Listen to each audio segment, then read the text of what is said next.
So we've done a lot of mid-level MMORPGs on this channel, and we've had some requests to do some of the AAA titles. So we decided to step in and give Elder Scrolls Online a shot. Actually, we didn't give it a shot. We've been playing this for a long time. We have quite a bit to say about it, so stick around.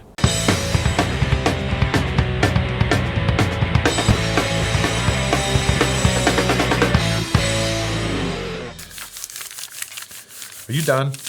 You done? You serious, Clark? I ruined my ESO paper. I was so enthralled with this game. I ruined my paper. It's so good.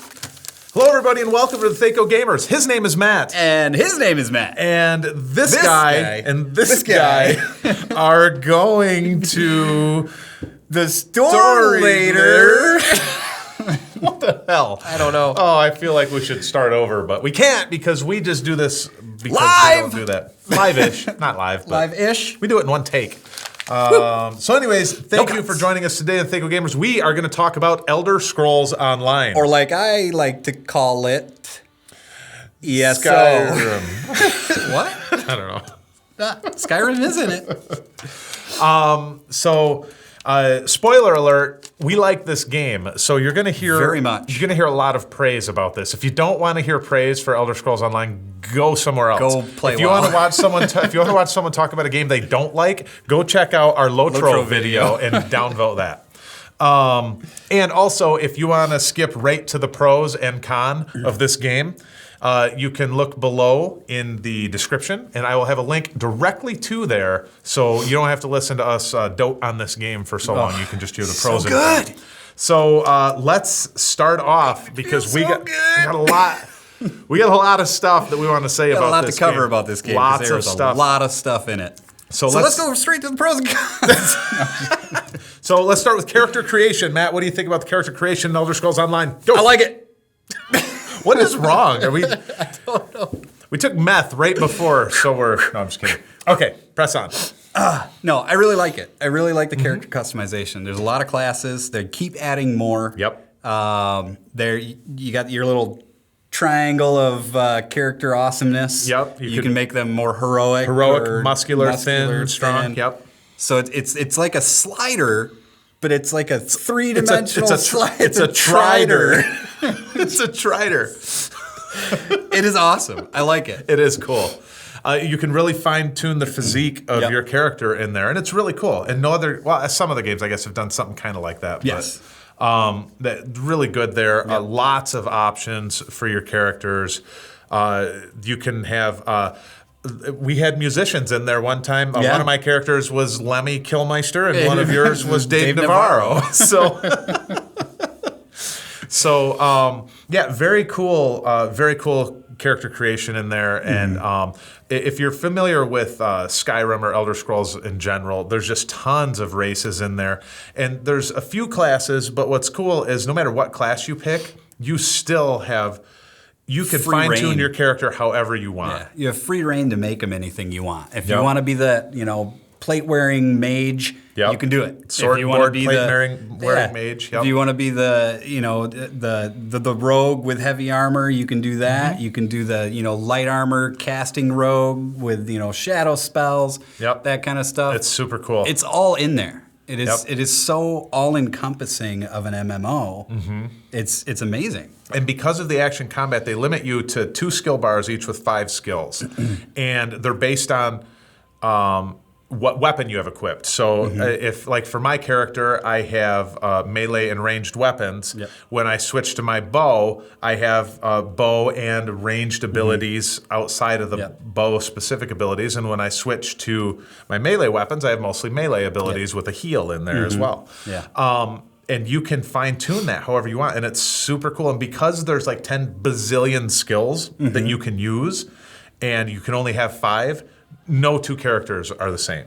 None. I mean... Unless you're playing cookie cutter. Right, absolutely. But nobody wants to do that. Yeah, you can, like I've said in other videos, you can break your character as much as you want. You can. Which is awesome. Every game should allow you to do that. So it's extremely cool as far as that goes. I have no beefs on character creation or customization as far as the graphics, the way you can make them look, or the way you can actually customize them in game. Any character can equip any weapon. It's awesome. And wear any armor. It's great. Next, we'll talk about graphics. What do you think about the graphics in Elder Scrolls Online? Matt, go. I like the graphics. Do you like? I like the graphics as well. I think they aged well. This game's been out for a while. They've got a bunch of expansions out for it, and I think it fits well with the style that they're going for. Too. It fits well in the Elder Scrolls universe. Yeah, I agree. The graphics, it's a realism to the graphics, but they managed to do it in a way to where it ages pretty well. It still looks really good. It's very rare. It's pushing 4 or 5 years old now, I think. It came out in like 2013 or 2014. Yep. So graphics are really well done. And it's optimized very well. It is. Your lesser computers that struggle with other games can run this and make it look good and run pretty smoothly. Turn your little sliders down. It's got sliders in there. Turn those down. I love sliders. Matt likes sliders. Sliders are the way to go. Sliders are the way to go. If you're going to create a game, put sliders in there anywhere. They can just be random sliders on the screen. I will love it. 10 out of 10. 10 out of 10 sliders. So graphics, we both love the graphics in there. Very good. Next, what do you think of the story? I really liked the story. Okay. I thought there's the main story quest, and then you've got the zone quests. You've got side quests and all that kind of stuff. Guild quests. They're all voice acted. Every single one of them. Voice acted well. I haven't run into one character that sounds like another character I've run into. Isn't that weird? It is insane. Except for like the NPCs walking around belting out. You hear that a little bit. But when you're in getting a story from somebody, or they're telling you about a task, they're telling you to go into this dungeon, into this little one-person dungeon, and do kind of the same things a lot of the time. Go collect this and bring it back to me. But it gives you a story as to why you're going in there, and it voice acts it, so you don't have to sit there and read the text, and you feel like this guy is asking you to go in there and collect these, this ore, and it's for a reason. And he gives you that reason. And a lot of them are cause and effect, too. I mean, there's some that are, go get this and bring it back to me. But a lot of it is go here and do this. And then when you go there and do it, something else emerges and you have to now go here. And then something else happens and you go here. And then when you go back and report the full story to them, they're like, oh my God, I can't believe all that happened. Then you got to go here now and go do that. So it's the quest lines have a lot more of a story to them. They do. And not only is it a story-based, the story-based quest lines, but when you complete these full stories, the world changes. Yes, which is awesome. The world changes around you. These cities build up, and the blight in the area goes away or recedes, or it gets even worse. Or the volcano erupts and just destroys the world around it, and it's very interactable. It's very changing. It's neat awesome to go through. It's neat to go through and go to a town that was, for the first 5 or 6 times that you went there, that everyone was lying around dying, or there was whatever going on. You go back later and it's thriving now. I forget about those things even after a while, until I either start a new character or maybe see like Sarah playing a character and you're or something. Like, wait a second, why is that house on fire? So that's really cool. That's cool. To where your character has an impact on the world is awesome. So super cool. Gameplay. Gameplay is good. I like the gameplay. The combat is very fluid. It's very impactful. If you use an ability, say you use an AoE that's ice-based. You'll see the frost on the ground, or you'll see the ice picks pop up in the, and people get damaged from it, and they slow down. After someone dies, they're frozen, and then they crumble into like a... Oh my God, that is so cool. Yeah, or you catch on fire and your body just turns to dust. And you just, fall down in a pile of ash. And there is, I will say, the melee combat is fun, but it doesn't have as much of an impact feeling as some of the ranged abilities. Some of the spells really have it. My favorite is the Templar's Javelin Throw. That is my favorite ability ever, because you launch that light javelin and it hits someone and they go flying back. And it's especially when we're up on the bridges and they give you the ability to knock them off the bridge. Player knockback is awesome. I love player knockback in games. I think that's something really cool when they put like life grip and force push and all that kind of stuff in games. It really amps up the gameplay. You really got to consider where you are and where you're fighting, stage your battles, that kind of thing. So it makes you think the whole time. So yeah, and like I said, some of the abilities for me, in my opinion, some of the abilities don't quite have the impact that others do. I know, like on Reddit, there's a lot of the community complains about. I think the most that you'll ever see that is with the light and heavy attacks. Yeah, because when you power up a heavy attack, your character like kind of winds back and then he just swings and he follows all the way through. Regardless of whether he hits something or he doesn't hit something, it's the same every time. But with their abilities, when you use the abilities, it all feels pretty impactful. Yeah, they do. So just the light and heavy attacks, I think, don't have as much impact. I agree. And they call it, what do they call it? Light and heavy attack weaving, where you're just kind of throwing them in there and sometimes the animation even skips. You don't even see the animation because you're already in the animation of another ability. So a lot of people actually use that to their advantage. To steal DPS that maybe they shouldn't have owned by canceling out an animation but still getting the credit for it, basically. Yeah, absolutely. So another thing I want to talk about here is crafting.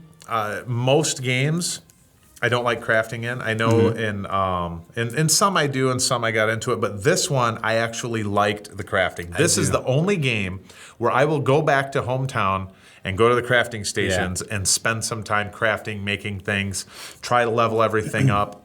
They did a really good job of making it, one, understandable, because some things, the crafting, you go into ArcAge and trying to craft something is a nightmare. It is. To try to find all of the things or whatever, and it I don't know, it just makes more sense. Like if you're making stuff out of leather, you basically need like leather. Yeah. That's real world. Maybe a stone here and there. That's real world, like some thread. Right, yeah, real world making things out of leather. That's how that would work. And they kind of follow that same thing. You don't need a bronze orb stone to make one specific whatever thing you of need whatever. The leather salt and you put the leather salt in with this liquid and that solidifies into this and then you put that in there.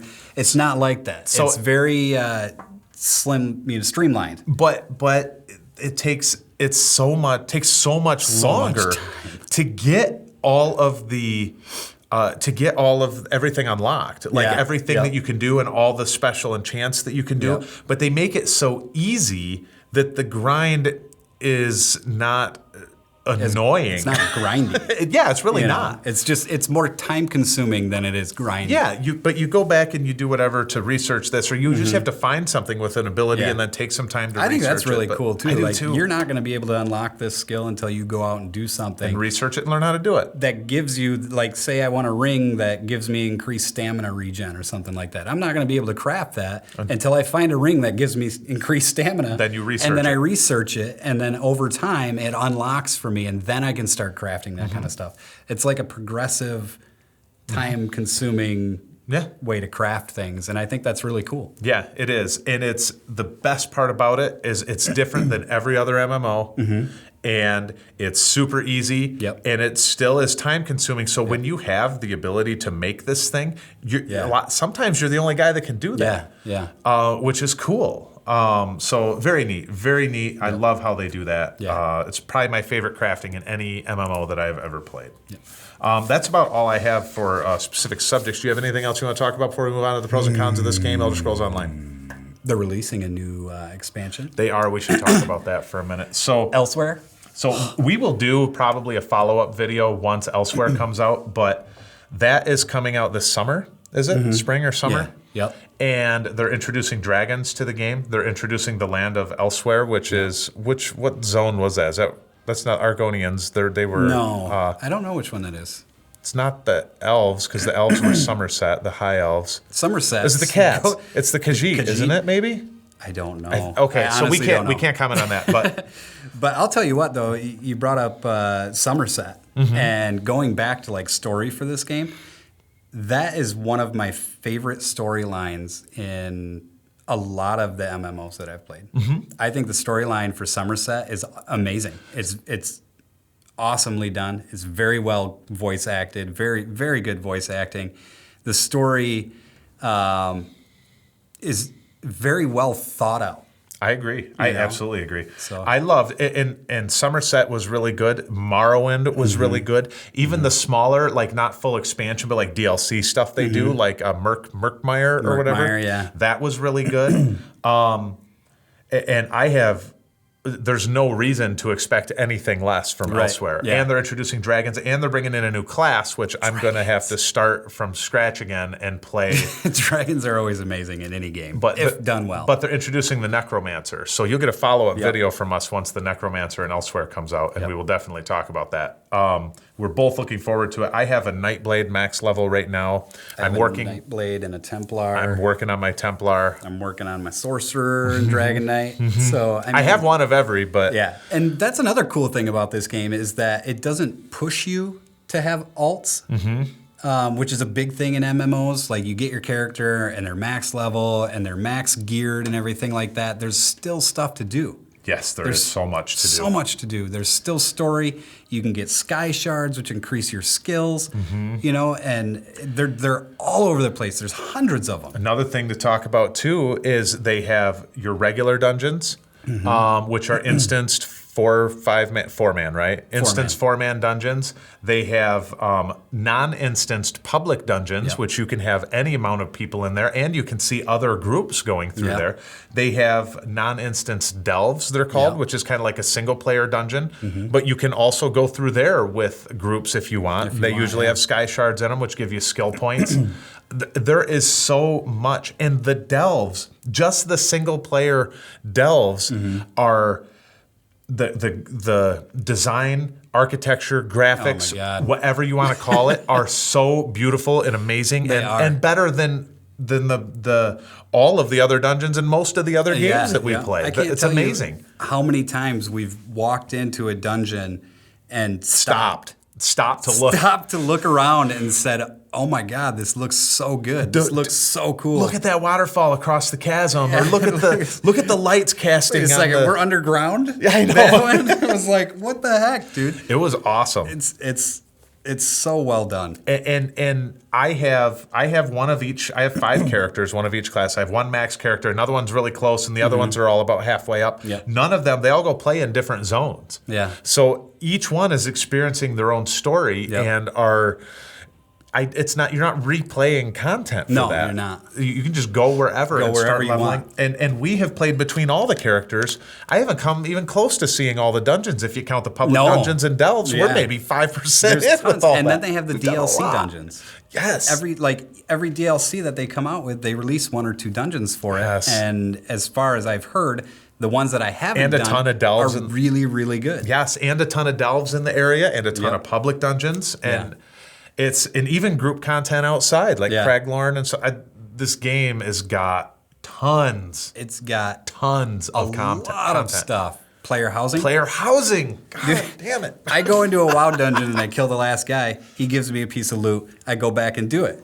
I go into an ESO dungeon. I kill the last guy. I take his head and put it on my wall, dude. Yes, you do. I put it on my wall, and I have a trophy room full of heads of dungeons. Of guys that we've killed in dungeons. And you get the busts for the veteran dungeons, and you can throw those around. And I mean, it's just, there's so much stuff. The crafting, not only can you craft weapons and armor, but you can craft things for your house. You can go in there, if I want this bench and I think it looks cool, I go find the schematic for it, and I make it, bring it into my house and put it down. I have floating books in my house next to my bed because I didn't want to put bookcases anywhere. I just have floating books.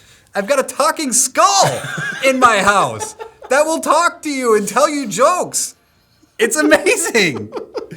Like, who does this? That whole quest line, where you're... It's going to be a long video. It is. The whole quest line where you're going through, this is in Somerset, where you're going through, you're unlocking the Sigic Order, which is a guild which gives you more skills to pour points into. You've got this talking skull, and he tells you about the area that you're in, you know, and kind of guides you to these time rifts. And he tells you jokes and stuff like that as you're going. And it's not stupid, corny jokes. They're funny. They're like the whole story, the way this guy talks, the way he's voice acted. And then when you're done with it, you can bring him into your home and have other people interact with it. It's so cool. And all the worlds are great. And my wife plays, and Matt plays, obviously I play, and more of us play too. But I've never played this game before. it is not uncommon for my wife to say, "Hey, look at this," and I go look, and I'm like, "Oh, I've never seen that before." I have one max level character, another one very close. I've been playing this game off and on for many years. I love it. I've never seen this before. Where are you? And then she'll say, "Oh, I followed this quest line, ended up in the Clockwork City or something," and it's just. And it's so amazing, and there's so much in there that we can all show each other, tell each other about things that the other ones have never seen before. Yeah. And if you played this game on release, you probably weren't as thrilled with it as we are now. No, it was kind of a down thumb, don't subscribe release. Yeah. But they have worked on it. The developers have worked on it so much, and they've poured so many hours into making this game playable.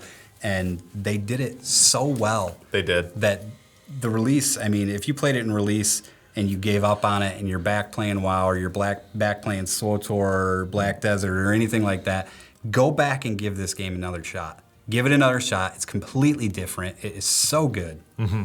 Absolutely.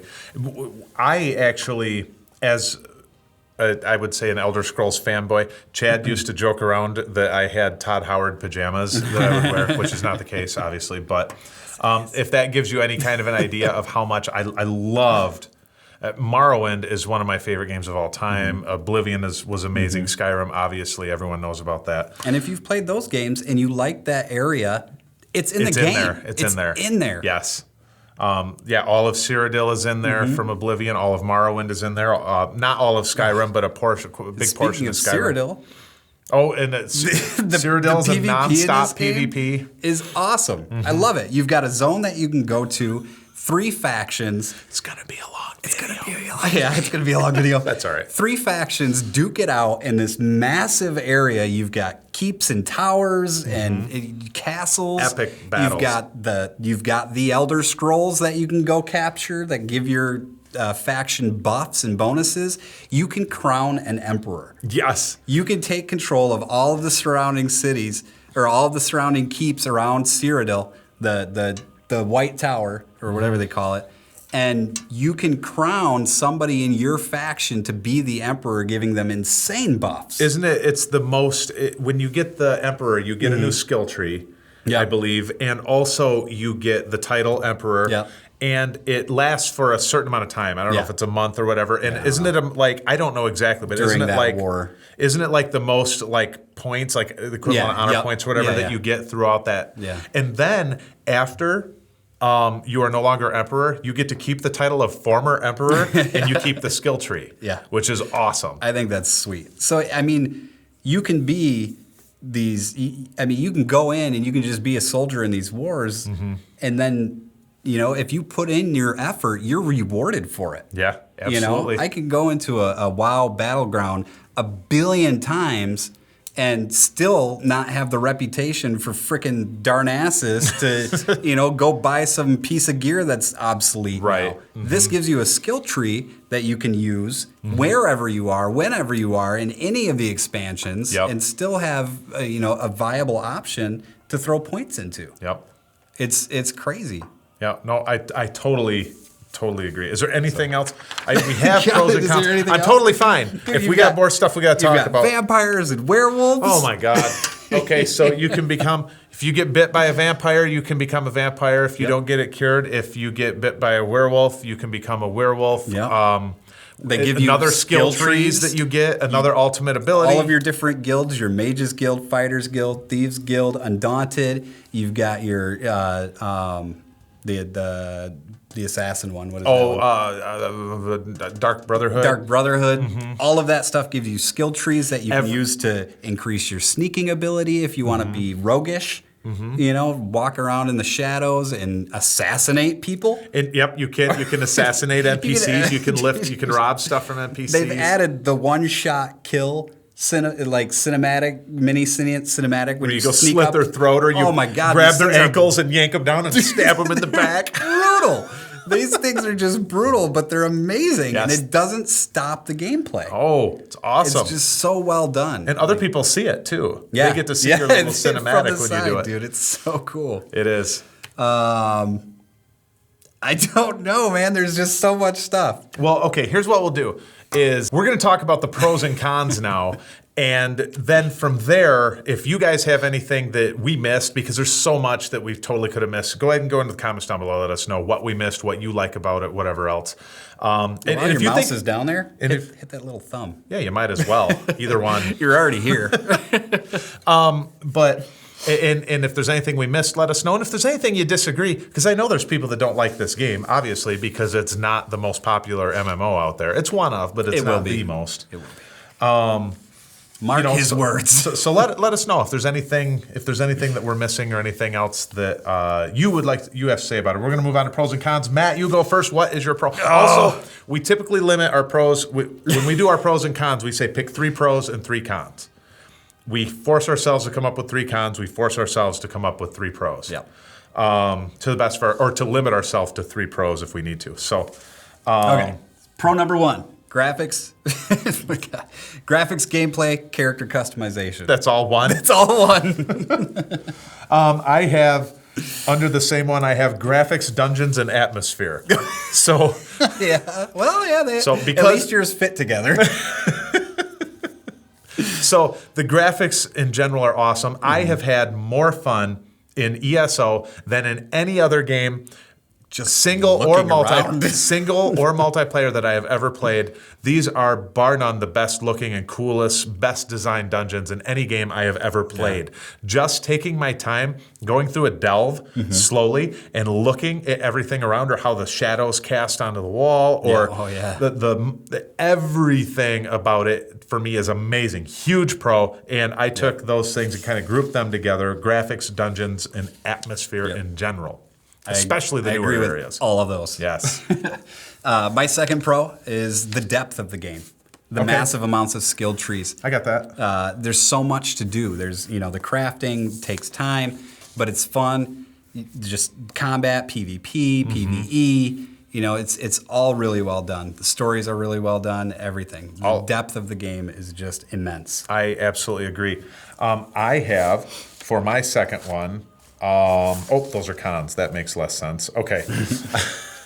I like this game because I think that it sucks. I have content, which basically kind of falls within depth. There is so much content. Yeah. So much content. And they keep adding more. They do. They keep adding more. And you're never going to be at a point where you're like, okay, I've done everything in this game. And it's not half-ass content either. It's not. Even the DLC, the little DLC is like an expansion. It's good.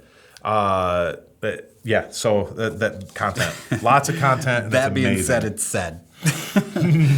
So my third pro is the PvP. Okay. There are 2 different styles of PvP. You've got the group PvP, where you're groups of 4 versus 4 versus 4. Like battlegrounds. Battlegrounds. You've got like the capture the flag, the death match, that kind of stuff.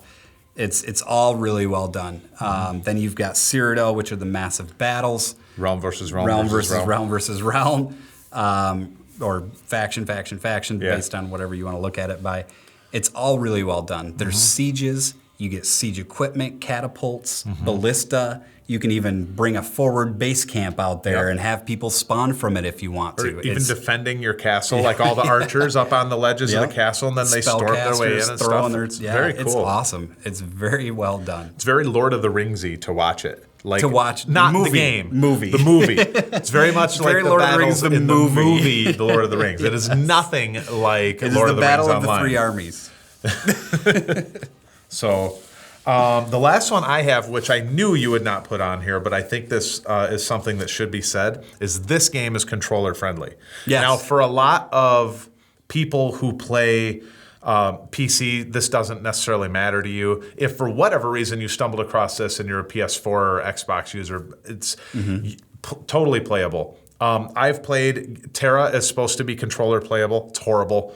Final Fantasy 14 is supposed to be controller playable. Yeah. It's the most miserable thing on the face of the planet. When I started playing ESO, and played on Xbox, I played on the didn't you? Xbox, and when I played on the Xbox, I literally said this game was meant to be played on a console. It is. I mean, when they ported it over, the developers for this game are just good at what they do. When you plug in a controller and you say, I'm playing this game with a gamepad, it totally changes the UI. Totally changes it. My UI, if I try to tell Matt where to go to look for something, I can't because my UI is totally different. B, Y, Yeah, select. I mean, it's the controller menus. They fit, they work. Inventory is super easy. A lot of the other games, they don't switch around the UI for you, and they just kind of give you this half-ass controller thing that, where you're using the thumbstick as a mouse to go to different things, and it's not like that. It works perfectly with a controller. Yep. And I think that's huge for a couple of reasons.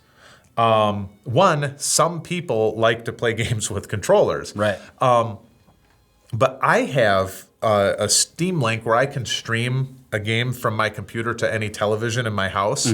And because of that, I can sit, if I want to play ESO, I can sit on my couch with a controller and play ESO on my large 50-inch screen television and play Elder Scrolls Online and recline back in my recliner and chill, going through delves or doing whatever, or even it's totally playable through group content too. I do that all the time with these guys. I'm like too lazy to go down to my computer, and I'm just sitting in bed. Where's Matt? He's not on his mic. He must be sitting on his couch.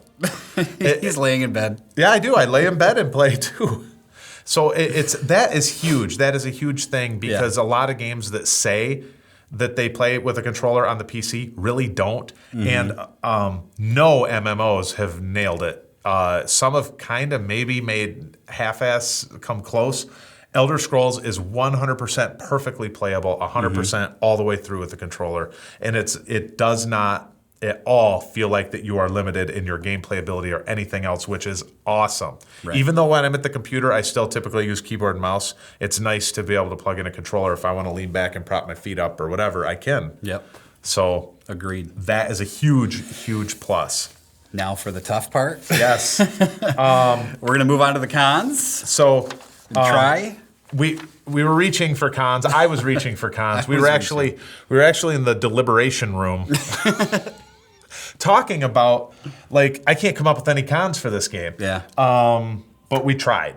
So you can go first. I'll let you go first. So my first con is, it can be a con, but it cannot be a con sometimes. But it's not for fast gamers. It's not something that you can just jump into, do a delve, and get out. There's so much to do. Okay. That, it all takes a little bit of time. So if you're in there, if you just want to jump in for 10, 15 minutes, you're probably going to have a little bit of difficulty progressing in this game. Okay, I can see that. It takes, to piggyback on that a little bit, it actually takes a bit of time to level. You can't blast through, like, a lot of these other games, when Matt and I are streaming, we'll get the game experts that show up on there, and they're like, "Oh, you can have max level in 5 hours on this." Yeah. I don't think that's possible in ESO. I don't want it to be possible. I don't either. But I don't even think you can power level through. Yeah. Can you? Unless you might be able to. You can actually get gear that increases your leveling experience. I have it. I have all of that. Yes, every piece of gear I have has that, and I pop the leveling XP. Yeah.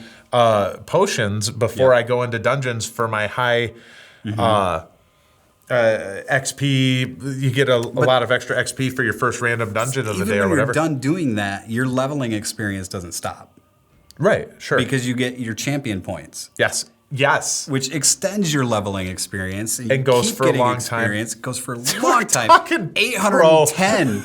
We're talking pros with our cons I know. 810 champion points. Give up on this. I know, dude. No, I'm just kidding. It's so funny. Yeah, mine's already. What is one of your cons? What is one of your prawns? No, but going on your cons still. One of them that I have is some of the combat isn't perfect. All of the combat is not 100% perfect. All of the combat's not 100%. So 99% of it is pretty good. here's one thing, and I take this into account a little bit and assume that maybe I'm missing a little bit. When you go on Reddit and hear people talk about this game, one of their big complaints is combat. So I go through and I'm like, okay, compared to like the melee classes and like games like Terra and stuff, I'm like, okay, or even a little bit with Neverwinter, you can kind of feel some of the impact that's not there with some of the stuff in ESO. Now, just as far as ESO's combat, I would give it a 9 out of 10 overall. Some things are an 8, and to where other games are able to make their particular version of that could be a 9 or a 10 still. So I'm not saying it's bad. I'm just saying I had to pick a con. I had to pick something, so I reached. I don't think it's that. There's definitely some of the, especially melee combat in that game, like we talked about with the light and heavy attacks with melee and stuff like that, kind of can feel a little not as impactful as some of the other stuff. Not all of it. I can see that. Not even a large portion of it. When you charge somebody with a two-handed sword and knock them off their ass, dude, knock them on their ass. It just feels so good. No, I do agree. All right, what's your next pro? Or con? What's your next prawn? Well, this is kind of a big con for me, actually. Go. A hard con. Some classes in PvP are so overpowered. Okay. Like, they have these specific builds that they can make to where if you find them out in the world or in Cyrodiil, they're going to stomp you 100% of the time and not even blink. And I will say, I PvP, but I'm not good at it.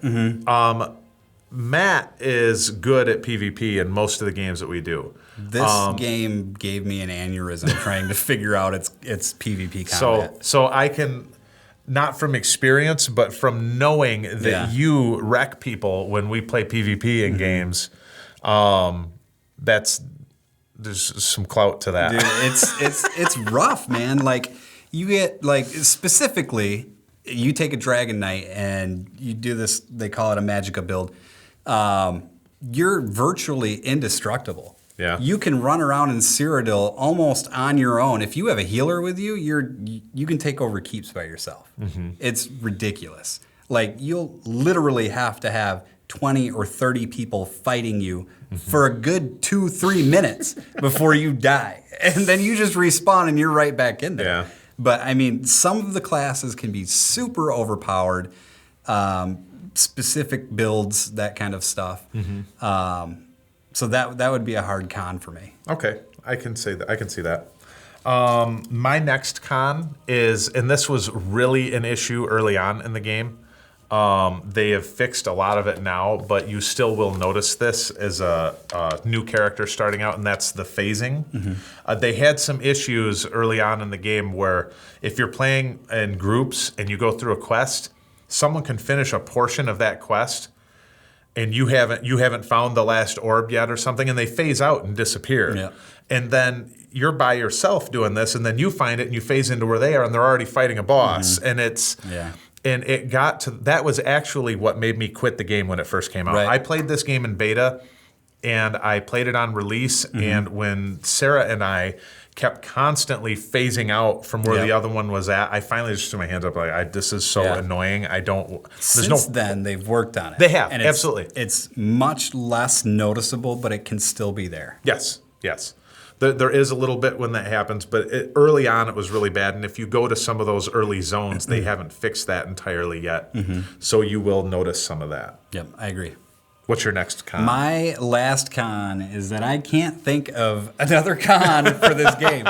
This game has got me so hooked that I can't think of something else that's poorly done or not well done in the game. Okay, I will then, for my last con, and I get why they do it, but I don't understand, with all of the races that there are in there, why everything has to have 2 boobs and mammary glands. If you're a reptile, that annoys me. Because they got to make it humanoid. Milk-producing reptiles is just weird. Those things should lay eggs. Maybe they don't produce milk. They're just there. They're just there to make it more Or I humanoid. think it'd be funny if the Khajiits had like 6. See them running around. They got 3 bras on. See, make it a little bit more.